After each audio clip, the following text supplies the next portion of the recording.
श्री कृष्णाय नमः। श्री गोपीजनवल्लभाय नमः। श्रीमदाचार्य चरण कमलेभ्यो नमः। श्री गुसाई जी परम दयालवे नमः। श्री यमुना चतुर्भ्यां नमः।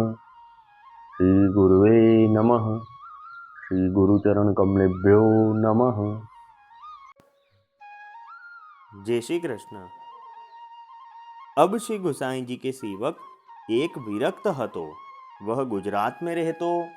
तिनकी वार्ता को भाव कहत हैं। भाव प्रकाश, ये सात्विक भक्त हैं। लीला में इनको नाम पेंचू गोप है। सो लीला में अनेक पशु पक्षी हैं।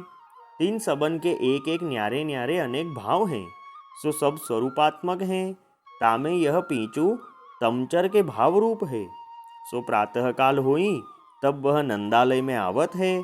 पाछे मधुर कोमल स्वर सो प्रभुन को जगावत है। ताते श्री ठाकुर जी इन पर सदा प्रसन्न रहते हैं। वार्ता प्रसंग एक। सो एक समय श्री गुसाई जी के दर्शन करीवे को एक साथ गुजरात को श्री गोकुल आयो हतो। सो वा साथ में एक विरक्त हु हतो। सो इन श्री गुसाई जी के दर्शन पाए। सो दर्शन करी के बहुत प्रसन्न भयो। ता पाछे वा विरक्त ने श्री गुसाई जी सो विनती कीनी, जो महाराज मोको नाम सुनाइए। तब श्री गुसाई जी ने वाको नाम सुनायो। ता पाछे श्री गुसाई जी आप वाको कृपा करी निवेदन कराए। तब वह विरक्त ने श्री गुसाई जी सो विनती कीनी, जो महाराज अब मोको कहा कर्तव्य है। तब श्री गुसाई जी वा विरक्त को आज्ञा किए, जो तुम नाम मंत्र को हृदय में जप करो, तासो तुमको भगवत भाव सिद्ध होएगो। सो ता दिन ते वह विरक्त नित्य नाम मंत्र को अपने हृदय में जप करन लाग्यो। सो केतेक दिन में वाको श्री गुसाई जी के कृपा ते भगवत भाव उत्पन्न भयो। तब वह श्री नवनीत प्रिया जी के नित्य दर्शन करे। पाछे श्री गुसाई जी के दर्शन करे। या प्रकार रहे तो पाछे वह विरक्त वैष्णव श्री गुसाई जी सो आज्ञा मांगी श्री गोवर्धन नाथ जी के दर्शन को गयो। सो दर्शन करी के उहाँ ते ब्रज परिक्रमा को गयो। सो परिक्रमा करी श्री गोकुल आयो। पाछे वह अहरनिश फिरियो ही करे, कहूँ स्वतंत्र रहे नाही। सो उत्तम स्थल उत्तम वार्ता में अहरनिश रहे, भगवदियन को संग करे। पाछे वह विरक्त पृथ्वी पर्यटन करन लाग्यो। ऐसे करत एक दिन वह एक ग्राम में गयो। सो तहाँ काहू वैष्णव के बेटा को सर्प ने डसियो। सो वह मरियो। तब बाकी महतारी रोवन लागी। सो बहुत विलाप करी के रोवत हती। सो ता मार्ग में वह विरक्त वैष्णव और ओरहु वैष्णव भगवदियन चले जात हते। तब वह विरक्त वैष्णव ने पूछी, जो ये क्यों रोवत है। तब दूसरे लोग ठाड़े हते, तीन सर्व वृत्तांत कहो। तब वह विरक्त वैष्णव को दया आई। तब वह विरक्त वैष्णव ने भगवत नाम को उच्चार कियो। सो वह जियो।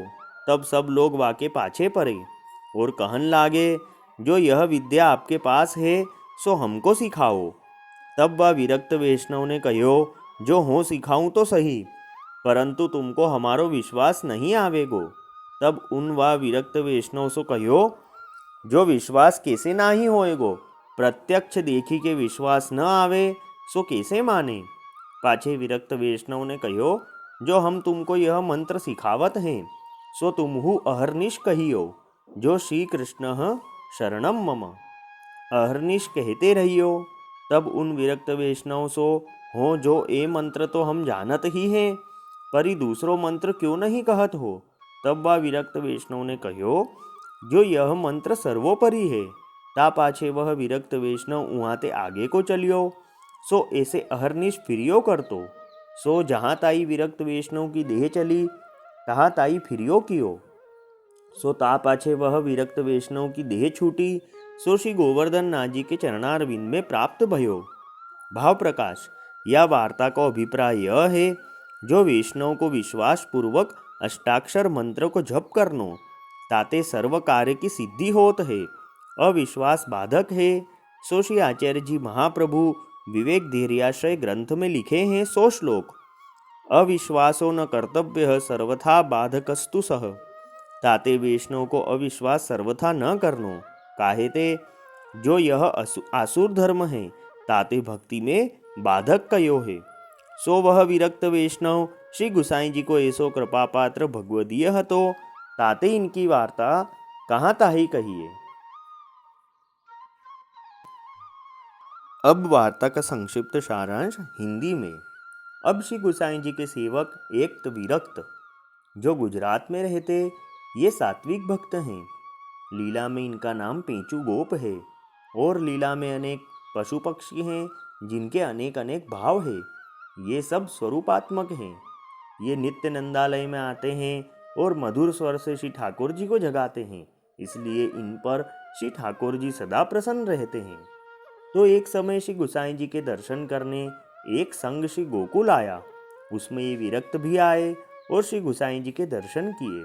फिर श्री गोसाई जी से नाम निवेदन पा के सेवक हुए। फिर श्री गोसाई जी ने आज्ञा करी कि तुम नाम मंत्र का अहरनिश जप करना।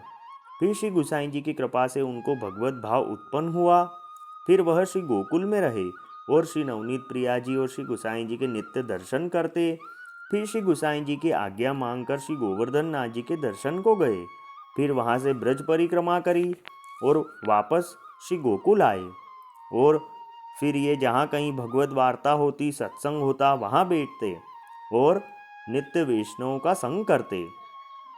फिर वह पृथ्वी पर्यटन करने निकले और घूमते घूमते एक गांव में आए। वहाँ एक वैष्णव के बेटे को सर्प ने डसा था, तब वह मर गया था और यह विरक्त वैष्णव ने भगवत नाम का उच्चारण करके उसको जीवाया। तब सबने इनसे पूछा कि आपने कौन सा मंत्र पढ़ा, हमें भी बताओ। तब इन्होंने कहा, श्री कृष्ण है शरणम मम। फिर वह विरक्त वैष्णव तो वहाँ से आगे गए और अहरनिश घूमते और जहाँ तक देह चली तब तक घूमे। फिर उनकी देह छूटी और वह श्री गोवर्धन नाथ जी के चरणारविंद में प्राप्त हुए। भाव प्रकाश में कहते हैं कि वैष्णवों को विश्वास पूर्वक अष्टाक्षर मंत्र का जप करना चाहिए, जिससे सर्व कार्य सिद्ध होते हैं। और वैष्णव को अविश्वास कभी नहीं करना चाहिए, क्योंकि यह आसुर धर्म है और भक्ति में बाधक है। तो वह विरक्त वैष्णव श्री गोसाई जी के ऐसे कृपा पात्र भगवदीय हुए। वल्लभी वैष्णव सदा सुहागी, जो श्री वल्लभ शरणे आवे सो पूरण बड़भागी। गल तुलसा की माला सोहे, भाले तिलक रसाला। तापर वल्लभी मुद्रा सोहे, मुख बोले गोपाला। तन मन धन वैष्णव पर वारू, गाँव श्री गिरधर लाला। आज सभा में पूर्ण रहत हैं, सूरदास नंदलाला। वल्लभी वैष्णव सदा सुहागी। जय श्री कृष्ण।